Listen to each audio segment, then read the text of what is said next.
2025년 9월 8일 이재명 대통령과 더불어민주당 정청래 대표, 국민의힘 장동혁 대표는 용산 대통령실에서 오찬 회동을 갖고 협치와 대화 복원을 다짐했습니다. 이들은 민생 경제 분야에서 여야 공통 공약을 중심으로 협력하기로 하며 민생 경제 협의체 구성에 합의했습니다.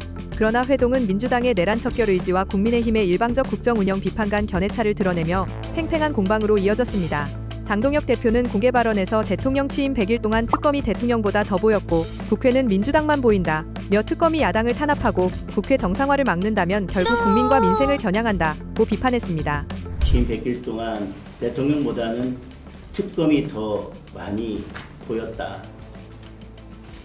국회도 야당은 없고 여당, 더불어민주당 한 당만 보였다. 이런 우려들이 있는 것 같습니다.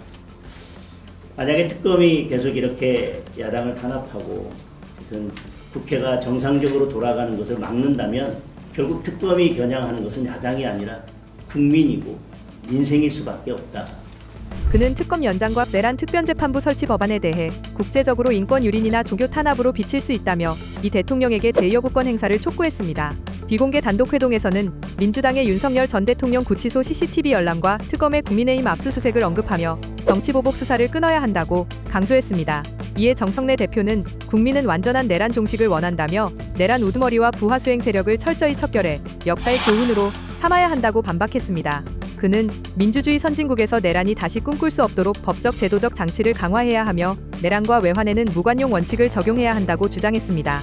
정 대표는 개혁입법에 대해 검찰 언론 사법 개혁은 국민의 열망이라며 여야가 머리를 맞대고 좋은 결과를 만들어야 한다고 덧붙였습니다. 우리 국민들은 완전한 내란 종식을 바랍니다. 민주주의 선진국 대한민국에서 다시는 내란을 꿈꿀 수 없도록 법적, 제도적 장치를 더욱 정비하고 강화해야 할 것입니다. 또 내란에 가담한 내란 우두머리와 주요 임무 종사자, 와 수행한 내란 세력들을 철저하게 척결하고 처벌해 역사의 교훈으로 남겨야 합니다. 오늘의 죄를 벌하지 않는다면 내일의 범죄에 용기를 준다는 말을 명심해야 할 것입니다. 국정은 개혁과 민생 두 개의 수레바퀴로 조화롭게 굴러가야 합니다. 개혁이 민생이고 민생이 개혁입니다. 검찰개혁, 언론개혁, 사법개혁에 대해 여야가 머리를 맞대고 좋은 대안도 제시하고 좋은 토론도 해서 좋은 결과를 이끌어냈으면 좋겠습니다. 국민의 개혁에 대한 열망을 국회가 받아 안아야 됩니다. 이재명 대통령은 양측 발언을 듣고 내란 수사 재판의 직접 언급은 피하며 갈등 완화를 주문했습니다. 그는 정치가 만인 대 만인의 투쟁으로 번져선 안 된다며 정치의 사법화를 우려한다고 밝혔습니다. 또한 민주당 출신이지만 이제는 모두의 대통령이 되어야 한다고 여야가 과하게 부딪히는 모습은 국민이 우려한다고 강조했습니다. 이 대통령은 야당을 통해 들리는 국민 목소리를 최대한 공평히 반영하겠다고 약속했습니다. 저는 평소에 자주 말씀드렸던 것처럼 민주당 출신의 대통령이긴 하지만 이제는 국민의 대통령, 모두의 대통령이 되어야 한다고 생각합니다. 근데 쉽지는 않은 것 같아요.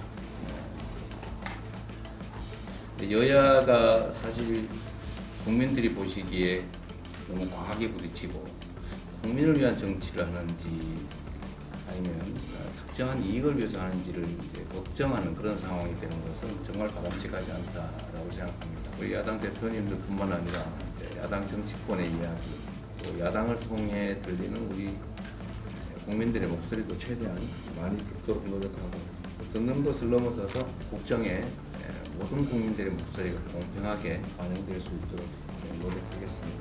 장동혁 대표는 정부 여당의 중대재해처벌법, 노란봉투법, 상법 개정안을 비판하며 기업이 힘들어지면 코스피 5천도 허망한 구호가 된다고 지적했습니다.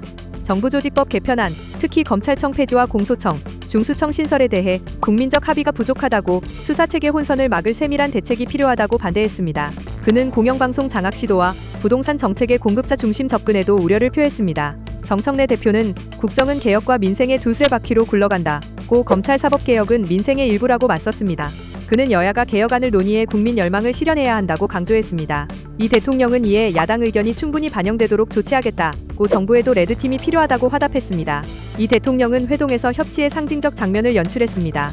그는 손을 잡고 사진을 찍으면 어떨까요? 라며 정 대표와 장 대표의 첫 악수를 주선했고 손을 잡고 그때는 그 손을 이렇게 한번 좀 가운데로 이렇게 아, 문서주니까 이렇게 그렇게 하고 또 아까 어떻게요? 했어. 아 그래도 또 이렇게 잡게 이렇게. 해주시는 건 네, 다르죠. 이렇게. 그렇게. 지금 네, 환영합니다. 비서실장님하고 대변인들. 네, 같이. 여야색을 상징하는 빨간색, 파란색 줄무늬 넥타이를 착용해 화합을 강조했습니다. 오찬 메뉴도 비빔밥으로 선정해 화기애애한 분위기를 조성했습니다. 그는 여당이 더 많이 가졌으니 더 많이 양보했으면 좋겠다고 여당의 유연성을 당부했고 여야 공통 공약을 중심으로 협력하면 여당은 국정 성공, 야당은 성과를 얻는다고 제안했습니다. 장동혁 대표는 대통령이 정치를 복원하는 중심 역할을 해준다면 야당도 민생을 위해 적극 협조하겠다고 화답했고 정청래 대표는 국민 삶의 질을 높이는 것이 정치의 본령이라며 건설적 대화 복원을 기대한다고 말했습니다. 이에 따라 여야는 민생경제협의체를 구성해 공통 공약 이행을 논의하기로 했으며 실무 협의를 통해 구체화할 계획입니다. 이번 회동은 정청래 대표가 국민의힘의 비상계엄 사과를 요구하며 악수를 거부했던 기존 입장을 누그러뜨리고 장동혁 대표와 처음 손을 맞잡은 자리로 대화 복원의 신호탄으로 평가됩니다. 그러나 민주당의 내란 척결과 국민의힘의 사법 탄압 우려간 입장차는 여전하며 검찰개혁, 특검, 특별재판부 등 쟁점에서 평행선을 달릴 가능성이 큽니다. 민생경제협의체가 실질적 성과로 이어질지는 여야의 후속 협의와 이 대통령의 중재 역할에 달려 있습니다.